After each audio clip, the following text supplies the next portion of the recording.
اعوذ باللہ السمیع العلیم من الشیطان الرجیم بسم اللہ الرحمن الرحیم۔ درس قرآن کا آغاز سورہ نجم کی آیت نمبر 30 سے ہو رہا ہے۔ ذالک مبلغہم من العلم، اللہ فرماتے ہیں ان لوگوں کے علم کی رسائی کی حد یہی ہے۔ ان ربک هو اعلم بمن ضل عن سبیلہ، آپ کا پروردگار ہی بہتر جانتا ہے کہ کون راستے سے بھٹکا ہوا ہے۔ وَهُوَ أَعْلَمُ بِمَنِ اهْتَدَىٰ، اور وہی سب سے بہتر جانتا ہے کہ کون راہ راست پر ہے۔ وَلِلَّهِ مَا فِي السَّمَاوَاتِ وَمَا فِي الْأَرْضِ، اور جو آسمانوں میں ہے اور جو زمین میں ہے سب اللہ ہی کا ہے۔ لِيَجْزِيَ الَّذِينَ أَسَاءُوا بِمَا عَمِلُوا، اور یہ سارا سلسلہ کائنات اللہ نے اس لیے اور خاص طور پر انسان کی تخلیق کا یہی مقصد ہے کہ تاکہ جو برا کام کرنے والے ہیں وہ اپنے اعمال کی سزا پائیں۔ وَيَجْزِيَ الَّذِينَ أَحْسَنُوا بِالْحُسْنَىٰ، اور جو نیک کام کرنے والے ہیں وہ اپنے اعمال کی جزا پائیں۔ الَّذِينَ يَجْتَنِبُونَ كَبَائِرَ الْإِثْمِ وَالْفَوَاحِشَ إِلَّا اللَّمَمَ، کہ وہ لوگ جو کبیرہ گناہوں سے بچتے رہے اور فحاشی سے بچتے رہے، مگر ہلکے جو ہیں گناہ وہ ان سے سرزد ہو جاتے ہیں۔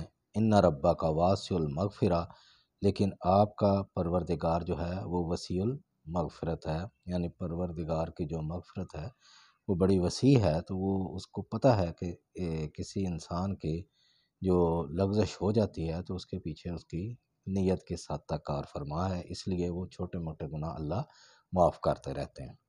ہوا عالم بکم از انشاکم من الارض، تو اللہ سب سے بہتر جانتا ہے جب اس نے تمہیں زمین سے پیدا کیا۔ وَإِذْ أَنْتُمْ أَجِنَّةٌ فِي بُطُونِ أُمَّهَاتِكُمْ، اور اس وقت بھی وہ تمہیں جانتا ہے جب تم اپنی ماں کے پیٹ میں جو تھے موجود تھے۔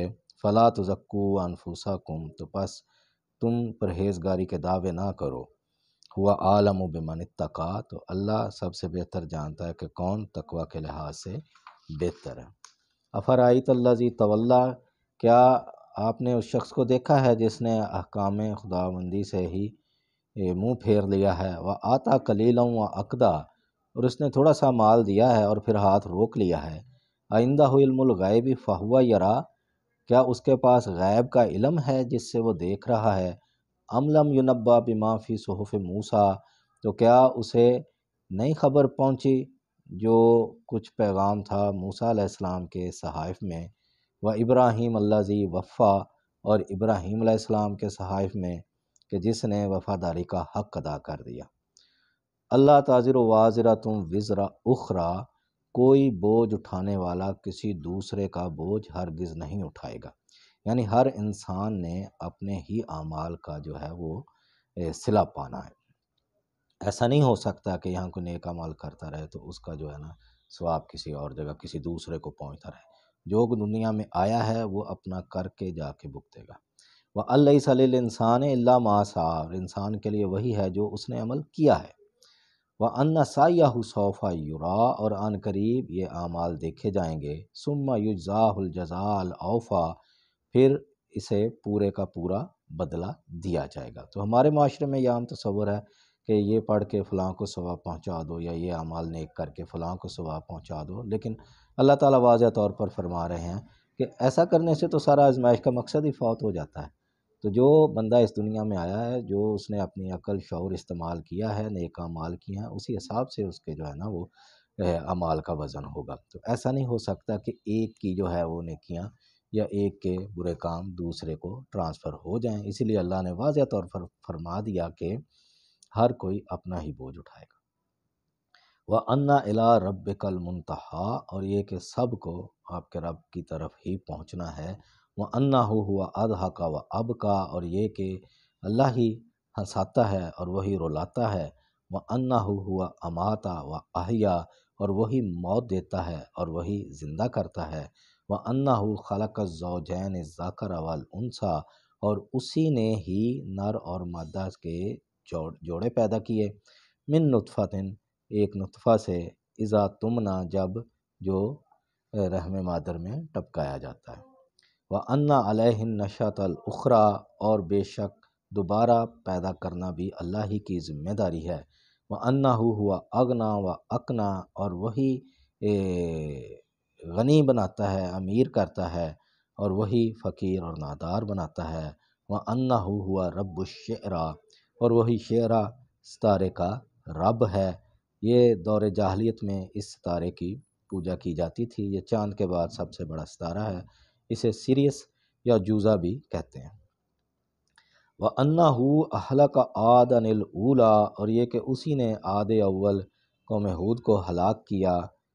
وَثَمُودَ فَمَا أَبْقَىٰ، اور سمود کو بھی اسی طرح ہلاک کیا، قوم سمود کو، کہ کسی کو بھی کچھ باقی نہیں چھوڑا۔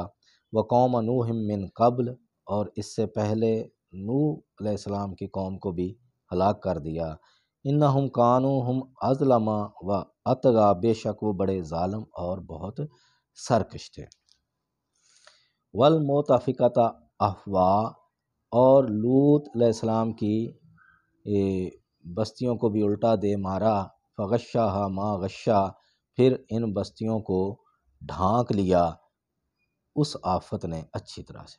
تو یہ ساری قوموں کا ذکر کر کے مطلب کہ اللہ تعالیٰ ہمیں بھی یہی بتانا چاہ رہے ہیں کہ تم بھی اگر اس کے بتائے راستے پر عمل کرو گے تو محفوظ رہو گے، نہیں تو جو ہم میں سے جو آج کے فرعون جو سمجھ رہے ہیں کہ ان کو کوئی دیکھ نہیں رہا، ان کو کوئی پکڑ نہیں سکتا، تو وہ غلط فہمی میں ہے۔ تو اللہ تعالیٰ کہتا ہے کہ جو عذاب ہے وہ ساتھ کے ساتھ ہی نتیجہ مرتب کری جا رہا ہے، تو یہ کسی بھی وقت جو وہ سامنے آ سکتا ہے، اس لیے اللہ کی جو دی گئی آگاہی ہے اور اس سے ڈرنا چاہیے۔ فَبِأَيِّ آلَاءِ رَبِّكَ تَتَمَارَىٰ، تو اب تم اپنے پروردگار کی کس جو ہے نعمت پر شک کر رہے ہو؟ یہ ساری باتیں بیان کرنے کے بعد اللہ پوچھ رہے ہیں کہ کس چیز کا تمہیں شک ہے؟ ھذا نذیر من النذر الاولیٰ، تو یہ قرآن جو ہے یہ پہلے جو آگاہ کرتے آئے ہیں کتابیں انبیاء، انہی کا ایک تسلسل ہے۔ آزفۃ العازفہ، کہ قریب آنے والی قیامت آ پہنچی۔ لیس لہا من دون اللہ کاشفہ، اور اس دن کی تکلیف کو اللہ کے سوا کوئی ہٹانے والا نہیں۔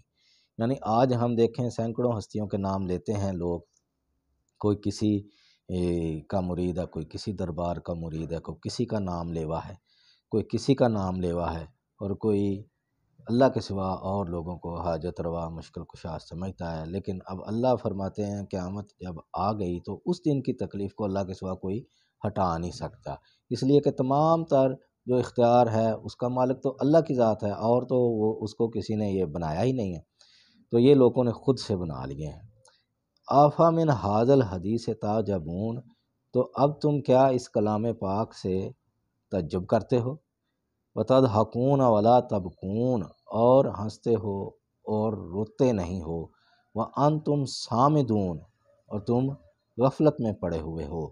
فاسجدوا للہ وعبدوا، بس اللہ کے آگے ہی سجدہ کرو، اسی ہی کی عبادت کرو، اسی کو حاجت روا مشکل کشا سمجھو۔ اپنی تمام طرح کی مناجات میں، تمام طرح کی حاجات میں، مصائب میں صرف اسی کو پکارو۔ اللہ تعالیٰ نے سختی سے منع کیا ہے کہ وَلَا تَدْعُوا مَعَ اللَّهِ آخَرَ، اس کے سوا اور کسی کا نام مت لو۔ تو یہ ہمارے لیے بہتر ہے کہ جو اللہ ہمیں بار بار آگاہ کر رہے ہیں، ادروائز جو ہے وہ آخرت کا انجام وہ بھگتنا بہت مشکل ہو جائے گا۔ تو یہ قرآن کریم ہمارے عقائد کی اصلاح کرتا ہے، ہمارے اعمال کی اصلاح کرتا ہے، تو اس کو سمجھ کر پڑھنا بہت ضروری ہے۔ تو اللہ سے دعا ہے اس کو سمجھنے کی اور عمل کی، اور اس کو دوسروں تک پہنچانے کی ہمت توفیق عطا فرمائے۔